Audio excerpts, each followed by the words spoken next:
Welcome to Derm Clarity, Poor Decisions and Flake News. I'm Erica Ramos. I've spent over 21 years in healthcare. I'm a dermatology physician associate, doctorate of medical science, the founder of RestoraScalp, and the host of this podcast. I'm here to help you make sense of your skin without the hype. Just a quick note before we dive in. This podcast is for education only. It's not medical advice, and it doesn't replace the care you receive from your own provider. My goal is simple: to help you understand what's happening with your skin, hair, and nails, so you can make informed, confident decisions alongside your care team. Today, we're speaking with Andrea Spar. She is a board-certified physician assistant specializing in general surgical and cosmetic dermatology at Piedmont Plastic Surgery and Dermatology in North Carolina. She has over a decade of experience in both dermatology and plastic surgery. Andrea is passionate about the early detection and treatment of skin cancer, as well as aesthetic and procedural dermatology. Beyond the clinic, Andrea is the founder of Equity Under the Sun, a platform dedicated to addressing disparities in skin cancer awareness and outcomes across all skin tones. She is also the co-host of Rejuveness podcast, where she explores topics at the intersection of dermatology, plastic surgery, and overall wellness. Andrea holds the title of Miss Doctorate North Carolina 2026, using her platform to advocate for education, prevention, and equitable care in dermatology. All right. Welcome to the podcast, Andrea. It's so nice to have you on here. We had met a while back, and I've been wanting to do a podcast with you, so I'm so happy to have you here. I'm glad that you had me here. I'm happy to be here. I'm glad your surgery and everything went well. Yeah, I'm glad to kind of catch up again. It's fading in and everything's moving the way it should. So, so you have so much going on. You are still working as a PA Yes. in dermatology, from what I understand, right? So yeah, I do a lot of my own excisions, unless it's like a melanoma. I usually send it to the plastic surgeons because they need bigger scars. Yes. Yeah. And then on top of that, you've got this Equity Under the Sun. Can you talk to me a little bit about that?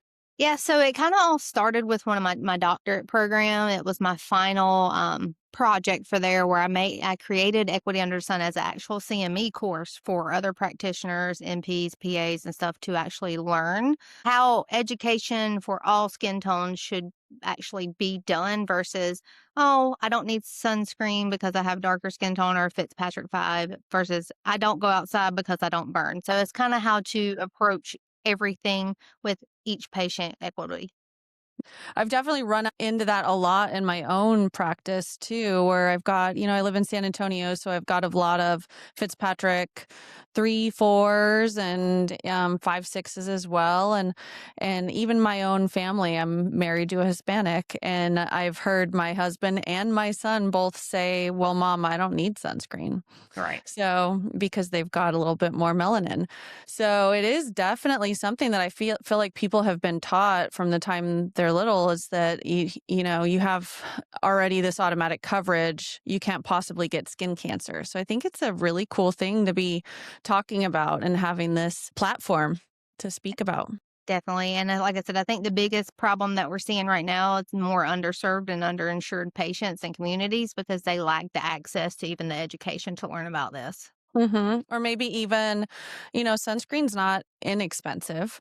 So even just having that be one more thing that you need to purchase for your household, I would imagine is difficult for some people. Especially in the darker skin tones, because you don't want a white cast left and they don't want to go spend money just to try a sunscreen that's not going to work for them because that was probably all the money they had that week. So my goal with Equity Under the Sun is basically get out into these communities, teach more about the education, and offer free sunscreen, even samples for them to try, find their matching skin tone, find ones that don't have a white cast that work cosmetically for them, because if there's not cosmetically workable, they're not going to use it. Yeah. So is Equity Under the Sun a 501c3 where people can donate to you? Working on that right now. The fastest way to get it up and going was to create it as an LLC. Just came in last week finally. So I got that up and rolling. The goal would be in the next year to turn it to more of a hybrid, more like an S corp, where it's a partial nonprofit. Mm-hmm. Awesome. Yeah, because if you're going to be handing out sunscreens, I'm sure you're going to get to a point where you really will rely on those donations from the sunscreen companies. And I've already spoke with several of them. I have a lot of donations right now. L'Oreal, and Neutrogena have been so wonderful and gracious about donating so many things. And then I actually have filed for a grant with another company that I'm waiting to come through that can also help kind of boost things and supplies for these patients. That's amazing. Will you be going out to health fairs for Yes, this? that's the plan. I currently have my first health fair coming up in May. It's going to be with like a wellness Pilates studio. And then I have booked one in July that is going to be another wellness program. And the other goal would be to get out here where these people are doing like 5Ks and half marathons and make sure everybody out there is also protected. That would be fun. Would you be running those yourself as well? No, I ran one last month and I told my husband, never let me do this again. I didn't even train for it. I don't know what I was thinking. It was one of those Januaries, I'm going to do a 5K. Yeah. Well, that's good. I mean, you just sometimes just want to get out there. Okay, so was there one thing that inspired you to develop Equity Under the Sun? I mean, honestly, especially seeing patients every day, I take a lot of Medicaid. I see a lot of darker skin tones that come in for other things. And the first thing I always, ask too is, what are you putting on your skin? Are you wearing sunscreen? And there, people are like, I don't need sunscreen. I'm like, yes, you do. But they were never taught that there was a risk. So then I have to go over the risk. And I've actually had some people of darker skin tones have early melanomas that they weren't even aware of until they come in for something else. Mhm. So that gap has sincerely stuck with me that there's just lack of access for darker skin tones. So that's where Equity Under the Sun was born. Yeah. Did you run into anything that surprised you when you were starting up this initiative? Um, the actual lack of education that's out there, because there's not a lot of, even when you see sunscreen commercials, the inclusivity for it is not there. So people of darker skin tones aren't getting that education for someone who looks like them. Yeah. Yeah.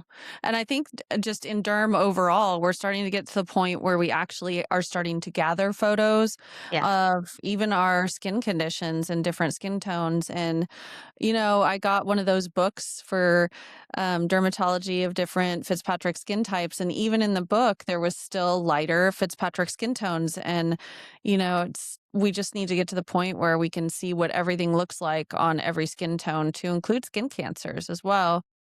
I did have a patient come in one day. It was her birthday the very next day, and she said, and she was a Fitzpatrick, maybe 5.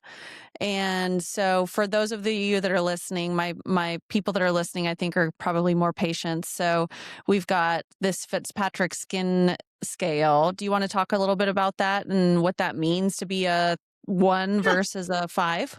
So Fitzpatrick scale, it was kind of hard to understand when I first started dermatology, but it's super easy now. So on one end of the spectrum, you can be very fair skin and you are apt to always burn. On the other end of the spectrum, it's more deeper skin tones that rarely burn. I mean, it's literally a way that we categorize skin based on how your sun reacts to it. So anyway, with this patient, she was on one of the deeper skin tones, and she was going to get her pedicure that day because her birthday was the very next day. And, she couldn't possibly have had imagined that I was going to find a melanoma on the bottom of her foot and tell her, you are not sadly going to get your pedicure today. We have to shave this off. And sure enough, it was a melanoma. So, even looking in places where you don't think the sun even shines, let alone not having sunscreen on it, sometimes we're going to find skin cancers in those areas. Well, yeah, I mean, they can appear anywhere. I always tell patients when they ask me why I'm looking at their feet, I'm like, Bob Marley had a melanoma between his toes. Like, Exactly. you Yeah. never know. And they're like, oh my gosh, I didn't know that.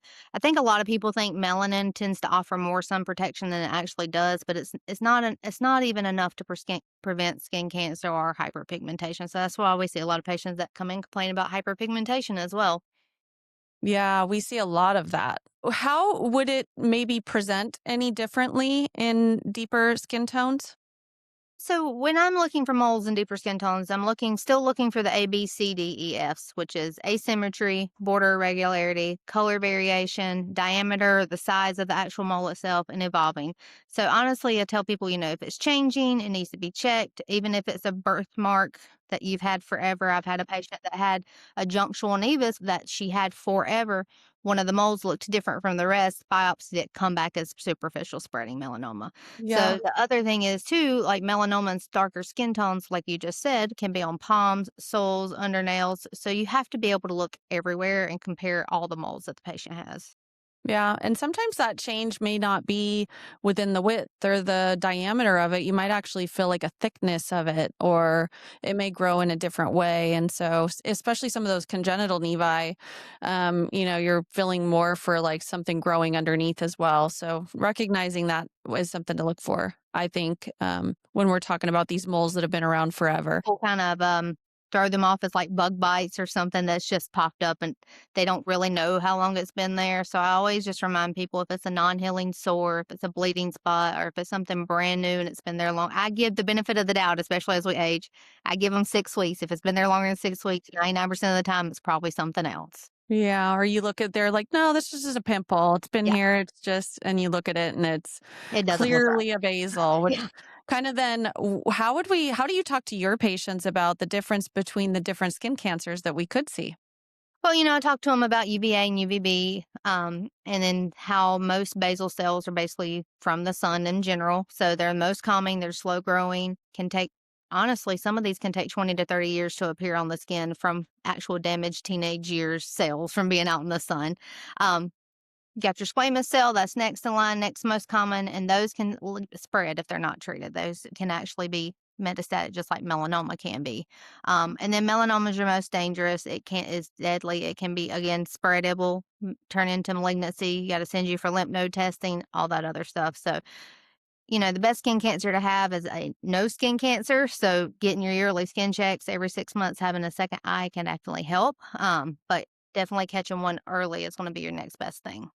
What kind of things if they are trying to catch it early, what kind of things do you tell people to watch out for? Aside from I know we talked about the ABCDEs, but for like squames and basals, I what do you mean, tell your patients to watch out for? I talk to them again about the non-healing sores. A lot of Mhm. people, especially my men that come in and shave, I say, "Is there any place that really particularly stings that you continue to run over with your razor on your face?" Because that's where I catch a lot of ones, and they're like, "Oh yeah, I got this one place that's been on my cheek for 6 months, Mhm. or this one place on my nose. Every time I hit it, it bleeds." So bleeding spots, something that doesn't look right, things that you think are pimples that aren't going away that never come to a head, ulcerated areas that are eating away at the skin. So those are the things that I explain to them to look for. Yeah. I've even seen some patients who come in most incredibly with stuff eroded all the way down to the muscle. And they think, oh, this is just some bacteria my dog's been looking at for the last, I don't know, 6 months. I'm like, how can you let it erode down to the point where we can actually see your muscle? But the stories people will come up in their heads with to justify why they have this spot on them rather than having it checked out, I think sometimes is quite incredible. Kind of the first thing I say when I walk in for my full skin check is, you know, introducing myself if they haven't met me before, and then has there been anything changing, bleeding, hurting. Now, going back into protecting our skin, what are the things that you tell your patients to watch out for the sunscreens that they choose? So honestly, if something they'll wear, whether it's chemical or mineral, as long as they're wearing it, some sunscreen's better than no sunscreen, right? But I mainly, remind my women that the sunscreen and makeup's a gimmick because most of it's a 15 SPF, and you need a whole tablespoon of that specific makeup or foundation to actually get that part of the SPF, and none of us use that. Yeah, we're not So I taking try it and on get that them to thick. lean. Oh yeah, and I try and get them to lean more toward a tinted sunscreen if they want something that has that makeup coverage. But at least the 30 SPF, you want broad spectrum. And then something, like I said, as long as you're wearing it every day, I am a firm believer in giving out so many samples of different kinds so people can actually try the texture of some of these sunscreens before they buy them. Because I don't like specific textures. If I don't Mhm. like it, I'm not going to wear it. Again, a lot of it comes down to a money factor. I don't want them going to buy something that they don't like and they just throw it to the back of the drawer and they think all sunscreens like that. Mhm. Yeah. And I've run into so many times that makeup thing where people say, "Why I wear makeup. I don't need sunscreen." So there's a lot of misinformation out there that if you're covering with makeup, you don't need to reapply sunscreen throughout the day. Another thing for women is they don't know that they need to powder their part or put sunscreen in their part, especially if they wear their hair in the same part every single day. And I mean, that's where I catch a lot of basal cells for my women. Mhm. Yeah, the scalp is definitely not immune. We'd love our hair to be thick enough to Right. protect it, but it doesn't. I know it's difficult though to find a sunscreen that really does help cover our scalp, especially on the days when you're going to be in and out of the pool or you're going to be at the beach, going in and out of the ocean. So how do you recommend people go about protecting their scalp in those situations? Again, reapplying, best thing to do on the beach is to have either spray sunscreen that can go up there, buying SPF protective clothing. There's so much on the market now. I have so many shirts and hats and things like that if you don't want something on your head. And then the powdered sunscreens are fabulous. I mean, they're easy to carry in your pocketbook, your bag, your beach bag, and you can just dust them on and go. Yeah, and I think there's enough fashionable hats out there, and people are used to seeing people in sun protective clothing now. Yes. Especially like rash guards and stuff at the beach. Yeah, for sure. And they're making such cute ones now that it's why wouldn't you just be in one? And there's people who have, sensitive skin, maybe they can't tolerate the chemical sunscreens. I have a lot of patients, acne patients, who say every time I wear sunscreen, it makes my acne worse. Do you have any recommendations in that realm? For my sensitive skin people, I always recommend a mineral sunscreen or at least something that says it's non-comedogenic or non-pore clogging, especially for those acne patients. A lot of the times it's just how they're applying the sunscreen when they're sensitive skin. I hear a lot of people say, I was on the beach and I sprayed the spray chemical sunscreen on my face and now I'm burnt. Well, I kind of give the explanation of it's like putting butter in a frying pan. You are literally letting it just bake into the skin versus putting it on 15 minutes before you actually get out in the sun or sitting in the shade with it on before you get out in the sun. But yeah, Mhm. mainly mineral or non-comedogenic. Yeah, that's another great point is in the shade, right? That Yes. I'm in the shade or I don't get any sunshine. I have so many patients that say they don't get any sunshine, but there were the studies where they put the UV indicators on people who were just walking around their normal day or maybe sitting next to a window and found people are getting quite a bit of UV rays coming in laterally and such. So, do you also tell your patients that it doesn't matter if you're under your umbrella at the beach, you still need your sunscreen on? Yes. And I actually did a TikTok video of me just in the car every 5 minutes having a video where the sun was hitting me because they say, I don't go anywhere. Well, you have to go outside to get in the car. You have to get in the Mhm. car to get here. I mean, that's why you're looking for more like a broad spectrum sunscreen because with that, you're protecting against both UVA, which is the type of radiation that causes aging and cancer, and your UVB, which is causes the actual burning. So when you even just have a basic SPF 30 on, is protecting about 90% um, are blocking about 97% of the actual UVB that you're getting. So I tell everybody, it's like you're sitting under a little microscope in the car or magnifying glass, like we used to mess with ants. You're still Mhm. getting hit, and especially in the face, the ears, and the tops of the hands, because you just don't know how many people come in and say, I don't like these spots on my hands. How do they get there? I don't go out in the Right. sun. You drive in the car. Or they come in to have their spots treated on their face, and then 3 months later, they've got their spots again, frustrated because they're not reapplying their sunscreen. So, ladies and gentlemen, if you want your sunspots to go away and stay away after you've treated them, sunscreen's the way to go. We need that. And how often do you have your patients reapply? At least every 2 hours if you're gonna be outside. Realistically, I think most people put it on once a day, once midday. Like I said, as long it's like flossing at this point, some's better than none. If they can get it on once a day for me, we will take it. But every 2 hours realistically if you're outside. Mhm. Yeah, which is definitely, nobody's walking around, especially at the beach with their stopwatch Timing saying, themselves, time to yes. reapply. We all need to be followed around by our mothers, really. I think we talked a little bit about distribution. How do you plan to get the word out with your Equity Under the Sun? Mainly social media? So I have social media. I have a bunch of PA friends that are trying to help me, and they're actually gonna come help me do some of my like events that I'm doing. We have our own website now, equityunderthesun.org. So there's more information there as well. I have a Instagram up and running with things, and it's got our latest events that are coming up on there. And then I put out information if anybody would like me to come and do an event with them or speak with them or do things at schools or locally. I'm happy to do that. And the information's on the website. Yeah, the schools, I think that was, Supergoop. Yeah. So she did that whole initiative to try to get sunscreens into schools.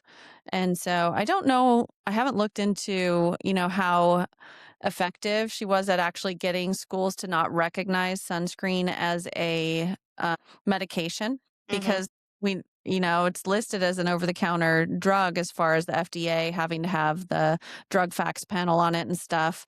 But parents in the past were having to fill out paperwork to allow their And I'm kids to still put filling on out paperwork. sunscreen at Yeah. school. I mean, and it's mainly for the kids that have like eczema, chronic dry skin, psoriasis, those that have medical issues that burn a lot easier than some other people. So those are the ones I'm still filling out paperwork to allow them to put sunscreen on during recess. Mhm. Yeah, I feel like that's one of those things where you kind of scratch your head and go, "Why? Why can't we be protecting our kids without a note from a provider with Right. sunscreen?" Maybe someday it'll change. What do you think is one thing that people consistently get wrong about sunscreen? Think people a majority of the time is they feel like a base tan's gonna help and that they don't need sunscreen. Base tan only Mhm. gives you about an SPF of like 13 that I read somewhere.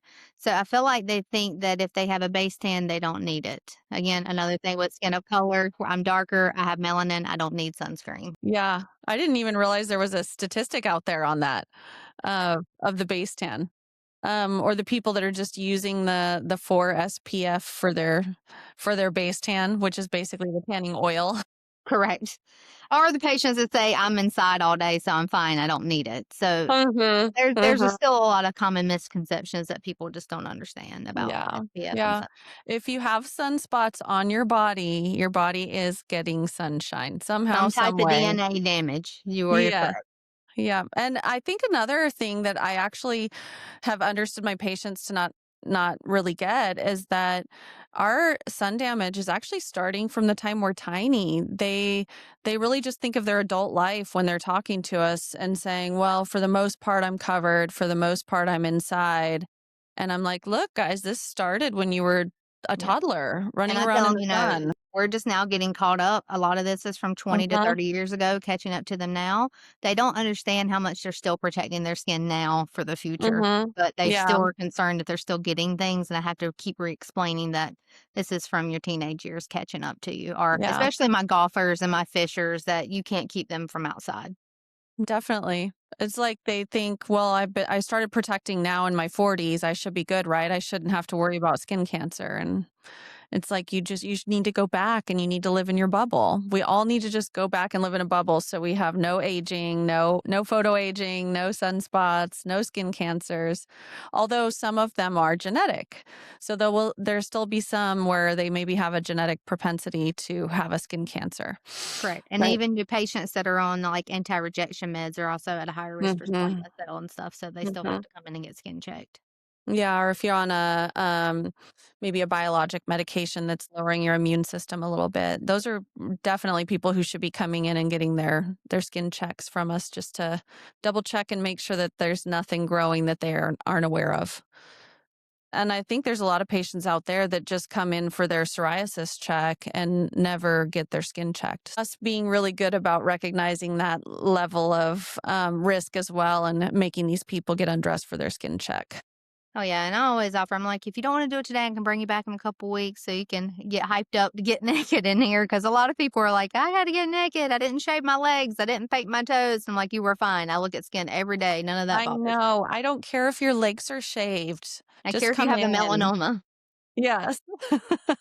That would be the worst case scenario. Yeah, Right. armpits aren't shaved. I don't care. I have people come from the gym and they're like, I'm sweaty. It doesn't matter. We still, I don't care that you came from the gym. I don't care that you're not wearing your underwear today. We actually are going to look underneath it anyway.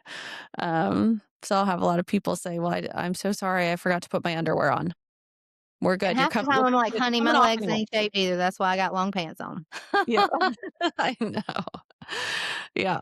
But so even skin cancers under the nails is another good thing to think about. We have all these patients that come in with their nails polished, to include me. I mean, I get my nails done as well.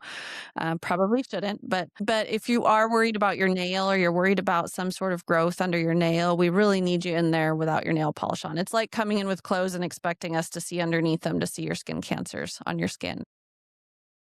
Do you have nail polish remover in I do your? not keep that in the office because pretty much 90% of my people that come in there either don't have polish on or they have acrylic or gel Yeah. polish, and it's Yeah. Yeah. We so can't take it off no. anyway. No Dremel tools for that.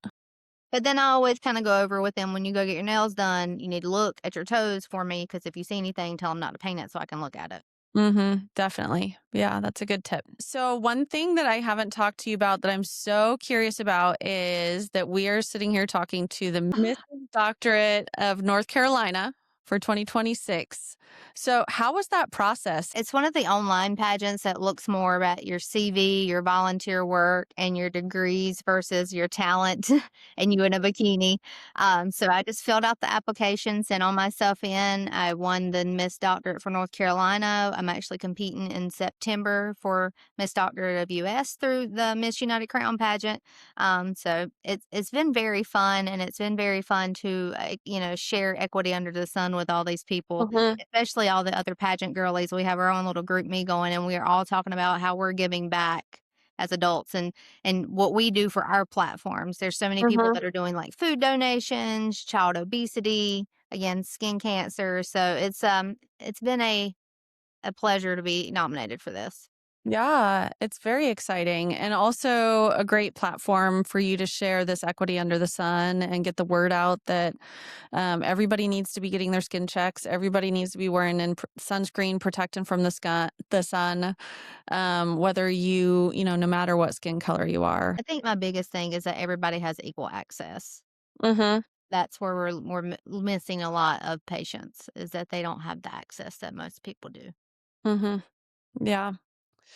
Okay, I want to do a little bit of a lightning round with you before we close. So I'm just going to kind of ask you something and you just go with your first gut answer. 'Kay. All right, mineral or chemical for sunscreen? Whatever the patient's Liquid. gonna wear, I'll take it. Remember, it's like Mm-hmm. flossing, some's better than none. If they'll put one or the other on, we'll do it. Mm-hmm. Most common sunscreen myth. Darker skin does not need sunscreen. Most ignored skin A cancer sign. a spot that won't heal if it thinks a bug bite. Favorite sunscreen texture. Lightweight, no white cast, blends in under makeup. I also like the non-scented. You know how you can't tell that it smells like sunscreen? I feel like that's my one thing that allows me to just apply and reapply every day. I tell people, the one thing I don't like about the over the counters is that sunscreen smell. But otherwise, they're fantastic. They all work well, right? One thing you never skip in your routine. Sunscreen on my face Yes. every single day. Every single day. Yeah, it is the number one thing. We could be doing vitamin C, we could be doing a retinoid or a retinol. If you're doing all of that, you're doing everything you can do, all these anti-aging things, It's a waste of and you're money if you don't have your skipping sunscreen. sunscreen, you are completely wasting your time, right? Yes, waste of Yeah. money. Anything else you wanted to share with us that Uh I didn't mention? No, I mean, honestly, just want to remind everybody, even though every shade deserves protection, not every shade has equal access. So if you know anybody that needs free sunscreen or anything like that, just have them reach out to me and I'm happy to get it mailed to them. Now, if somebody does have a sunscreen company, or does want to make donations to you, how do they go about making a donation to Equity Under the Sun? So they can go to equityunderthesun.org and at the very bottom of the page, it has an email address to reach out to me. Are you also accepting just monetary donations? Accept all monetary donations as soon as I get the business account up and running. Okay. Yeah. Well, it's daunting. All the, creating all of this Yes. and being an entrepreneur within our space is just incredible. I love meeting PAs who are doing things outside the box. Actually, I want to do this. I'm thinking of this social media post about nobody puts baby in a corner. And I really want to put like people like yourself who are creating things outside of the box as a PA. So I might ask you for a photo with Yeah. your Equity Under the Sun and your doctoral Miss North Carolina, and just share with people how many cool things are going on in our PA world that are beyond just a PA. Yeah. And there's so many PAs right now that are looking for more and more ways to give back. So if anybody needs help getting anything started, I just came through the trenches myself. I'm happy to help if I I can. know. Yeah, it's good for us to bring each other up for sure. Tell Well, everybody I'll be your biggest hype girl. So if you need me, I got you. I love it. And then whenever you get your podcast studio up and running, Yes, you're going to be on mine to talk about I receiver will scab. love the podcast swaps. Thanks so much for coming on today. Thank you so much for having me. I've had so much fun. Bye. Thanks so much for spending time with me today on Derm Clarity, Poor Decisions, and Flake News. My goal is simple: to help you understand your skin so that you can make more confident, informed decisions. Because at the end of the day, better skin starts with better understanding. And here on Derm Clarity, we're all about making better, poor decisions without the flake news. When you understand your skin and stop guessing, that's when clarity begins. Because great skin isn't just about what you put on it, it's also about what's happening underneath. Thanks for hanging out with me on Derm Clarity, Poor Decisions, and Flake News. I'll see you next time.